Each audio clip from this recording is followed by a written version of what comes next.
Hey everyone, this is Shreyas and welcome back to another video. This is going to be another detailed laptop review, and today I have the Asus S13 OLED, and this is a 2023 version and comes with an Intel processor right now. Highlights of this particular laptop is going to be something like this. As you can see, I can easily hold it with one hand and the form factor is so small. This being one of the USPs, what else does this laptop offer at the price it comes in is something that we're going to find out in the course of this particular video. So I hope you subscribe to the channel because a lot more such content will be coming, and make sure to turn on notifications as well so that you don't miss out. So with that said, this is Shreyas and let's check that out.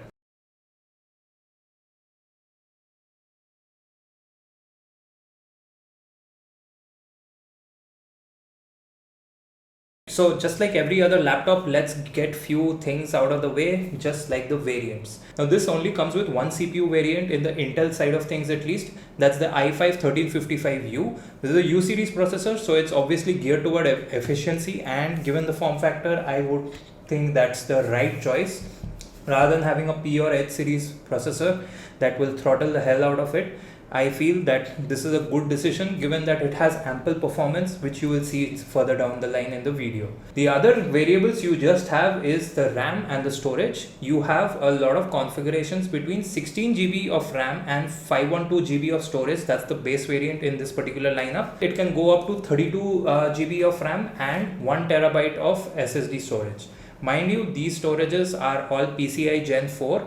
The RAM is soldered onto the socket, but the SSD is user replaceable. So if you are wondering what to do down the line and you are going for a lower tier storage, that's something you can upgrade down the line. So that's what you should know. One more thing I would like to specify about this particular laptop is that the S13 OLED last year came with the Ryzen 6000 processors, if I'm correct. One major problem with that is the availability. Now it's just not in India, in a lot of regions across the world, the availability of AMD chipsets has been a problem, although they have really good products to offer with the laptop and the performance that pack in. And that's where Intel kicks in because their distribution is well established, top notch, and their partnerships with their OEM partners is really good as well, because of which this laptop should be fairly available, and all the variants that I mentioned will be linked down below in the description. So if you're interested, do check it out. Moving on, let's go on with the design and build quality. Now this is one of the most unique designs I've actually seen, and Asus mentioned something, and let me read it out just to be precise. So they have a new plasma electrolytic oxidation process for ceramic like stony texture on the lid. Now I don't know about the first part, but the stony texture on the lid and how it looks and feels is absolutely amazing. Definitely till date I've never seen such a finish on a laptop, and it just sounds great.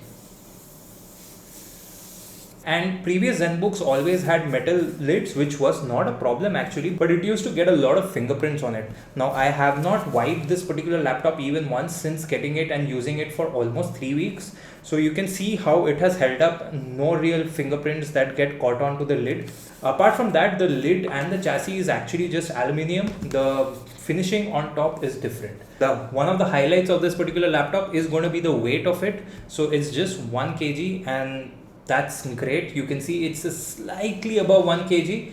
The other thing is its thickness, or thinness rather, is just 10.9 millimeters thick. So I also use the MacBook M1 Air for work, and you can see the thickness in comparison to that particular laptop. And here's the camera bump and my Pixel 7 Pro as well to gauge the thickness of the laptop approximately.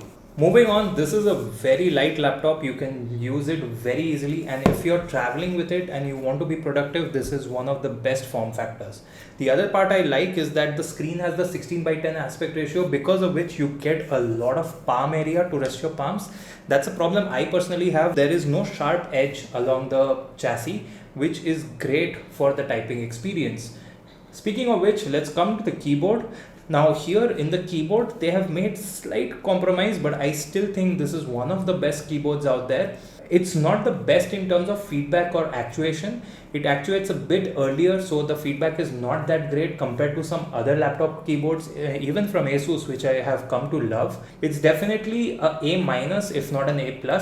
So that's a solid rating for, given that it crams in that particular feedback in this thin form factor over here. The other plus point is going to be this huge glass trackpad.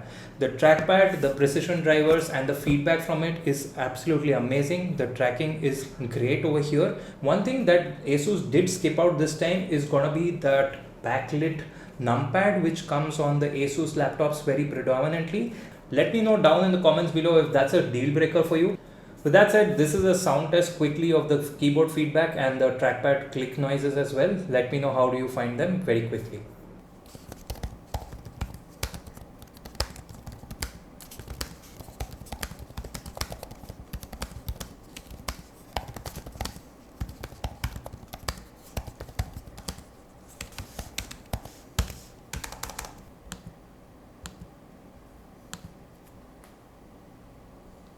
Alright, let's move on to the display, and that is going to be another thumbs up from my side to Asus, because they have been doing displays very well, especially with their OLED lineups across the price ranges, and this has to be one of the best panels I have seen on an OLED laptop or OLED display period. The good part about this particular laptop is the resolution. You get 2.8K resolution. Now I feel it's a little overkill given the size of the display. I feel anybody would be really happy even with a 1080p display at this size, because the battery life compromises might kick in, which I will again come to in the later part of the video. That's a choice you can make after getting the laptop, because if you want to enjoy content in the best possible resolution, you have the option. And as I said, I have been using a MacBook M1 Air for almost over a year now for my work, and the display on the Asus is far superior, both in terms of brightness, the dynamic range, the color representation, and obviously the deep blacks. This is color calibrated and Pantone validated as well, so that's a highlight of the laptop if you are into content creation. And the scope of content creation with this particular laptop, again, I'll discuss further in the performance section of the video. The one thing that I feel that Asus has come a long way but has a little more to go is in terms of the speakers. It claims to have Dolby Atmos speakers. It's really great, but the effect is there, but it's very conditional, which is that you have to be in a specific distance from the laptop to feel the surround effect, what they want to do by virtualization. You can't just sit anywhere and expect it to replicate the Dolby Atmos feeling which they are claiming to do. There is a bit of a TNC there, just something you should keep in mind before making a purchasing decision. It gets really loud, which is something that I did not expect from this kind of a form factor. The thing it lacks, just like most other laptops in the market, is going to be a bit of more bass. In these form factors, it's not really common. Given the form factor, I think this is again a solid A in terms of speakers. The only other competitor outside the Windows space I'm going to say is going to be the MacBook Air M1 or the MacBooks in general. They have slightly superior speakers even in comparison to this.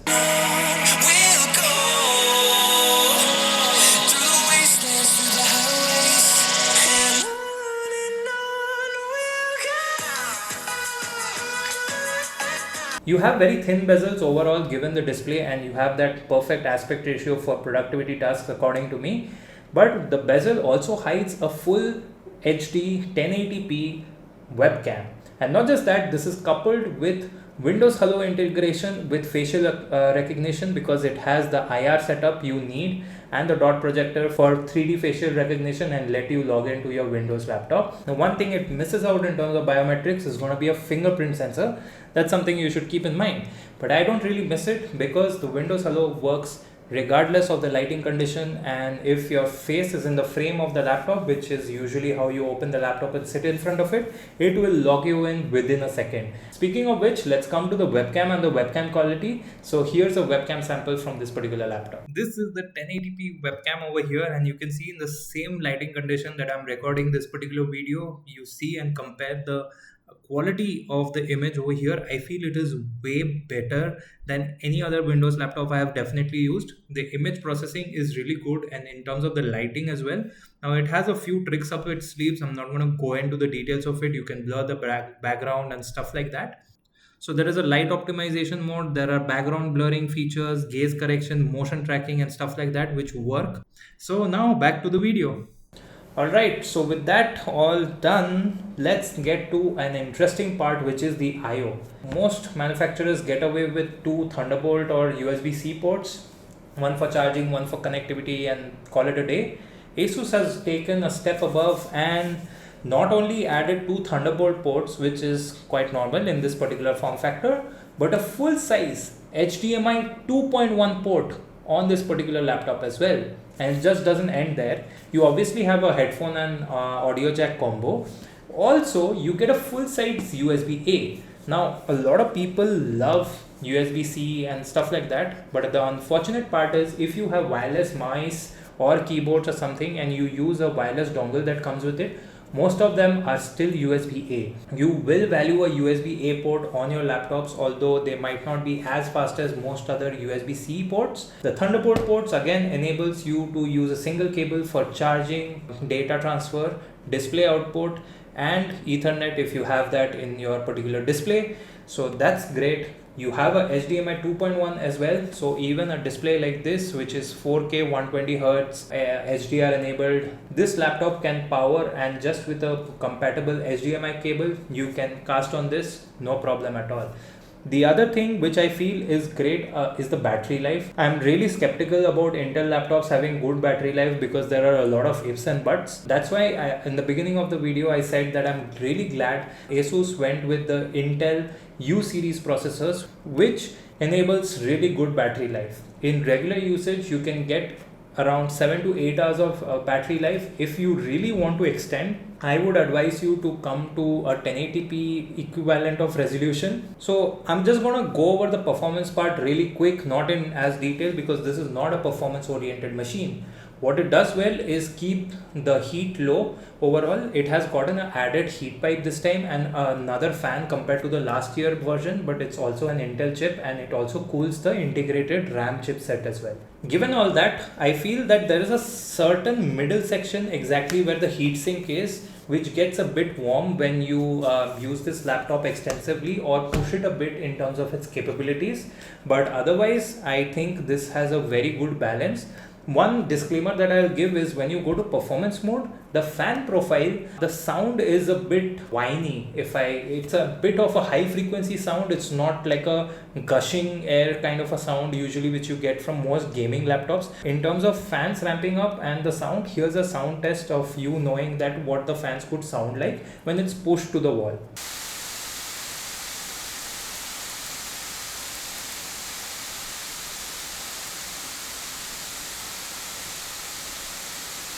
Speaking of push to the wall, here are some benchmarks. Now again, I did the benchmarks only to understand what is how this laptop behaves overall and what is the threshold that it can be pushed towards.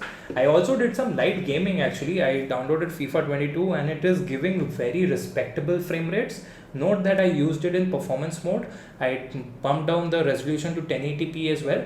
The other part is that it has Intel Iris Xe graphics, which enables that little bit of gaming that I mentioned, and even video rendering. Like you can definitely easily edit reels and shots and stuff like that on Premiere Pro on this machine on the go, which is definitely good because the Intel P cores in this particular 1355U is also enabling you to push the laptop for short bursts of time to that particular level of performance. And you can see the 3D Mark test as well.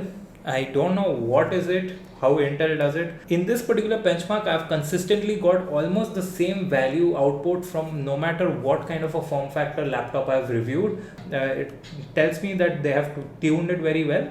The one thing again I will tell you is to be aware of the fan noise, but if you're working regularly on Sheets, web browsers and stuff like that, especially if you have cloud enabled programs which you mostly work on, it shouldn't be a problem at all. All in all, I feel this is an extremely good laptop which I would also personally love to buy myself. I have a gaming PC right here because I do value that particular versatility and in terms of raw performance and also driving the 4K display over here at 120Hz. But if I wasn't that, I needed a portable laptop for my day-to-day stuff, what I do on the internet, tweet random things and stuff like that, I think this laptop would fit the requirement and my expectations pretty well.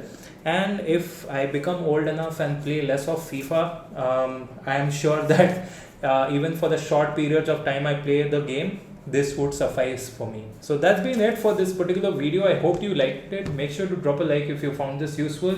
Thank you for watching again, and I'll see you in the next video.